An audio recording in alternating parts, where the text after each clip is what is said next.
কাইলৈ দ্বিতীয় পৰ্যায়ৰ লোকসভা নিৰ্বাচনৰ ভোট গ্ৰহণ সমষ্টিয়ে সমষ্টিয়ে প্ৰচাৰ চলাই ভোট ভিক্ষা বিভিন্ন ৰাজনৈতিক দলৰ প্ৰাৰ্থীসকলৰ কিন্তু নিৰ্বাচনৰ প্ৰাক মুহূৰ্তত ভোট বৰ্জনৰ হুংকাৰ শিলচৰ লোকসভা সমষ্টিৰ সোণাই স্বাধীন বজাৰ পঞ্চায়তৰ ৩ নম্বৰ গ্ৰুপৰ প্ৰায় ৮ ভোটাৰ ৰাইজৰ ভোট কেন্দ্ৰ অন্য ঠাইলৈ স্থানান্তৰ কৰাৰ বাবে ভোট বৰ্জনৰ সিদ্ধান্ত অঞ্চলটোৰ ৰাইজৰ পূৰ্বৰে পৰা স্বাধীন বজাৰ হাইস্কুলত ভোটদান কৰি অহা ৰাইজৰ ভোট কেন্দ্ৰ ৫ কিলোমিটাৰ দূৰৰ এখন বিদ্যালয়ত স্থাপন কৰা কেন্দ্ৰ কৰি ৰাইজৰ মাজত সৃষ্টি হৈছে প্ৰতিক্ৰিয়া শীঘ্ৰেই পুৰণি ভোট কেন্দ্ৰত ভোটদান কৰাৰ সুবিধা কৰি নিদিলে ভোট বৰ্জনৰ সিদ্ধান্ত গ্ৰহণ কৰিছে অঞ্চলটোৰ রাইজে আমাদের বুথ সেন্টারটা ছিল আমাদের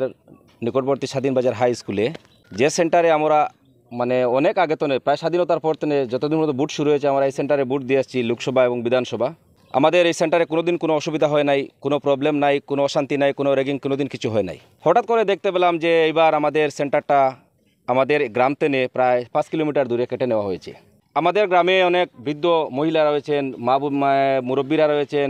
গর্ভবতী মা বোনেরা আছেন কীভাবে 5 কিলোমিটার দূরে ভোট দিয়ে যাবে আমাদের এখন মেইন কথা হলো যে আমরা চাই chief election commissioner of India state election commissioner এবং কাছাড় জেলা ইলেকশন কমিশনার এবং ডেপুটি কমিশনারের কাছে আমাদের যে মৌলিক অধিকার ভোট প্রদান করাটা সেটা করার ব্যবস্থা যাতে এই সেন্টার ছেড়ে অন্য কোথাও করে দেওয়া হয় আমরা এই সেন্টারে কোনো মুহূর্তে যাব না কারণ আমি জানি এই সেন্টারে ভোট দিলে আমাদের অসুবিধা হবে কোনো মুহূর্তে আমাদের সেন্টারটা এখান থেকে চেঞ্জ করে অন্য কোথাও নিয়ে আসতে হবে আমরা অন্য কোথায় ভোট দেব আমাদের ভোট থেকে যাতে বঞ্চিত না রাখা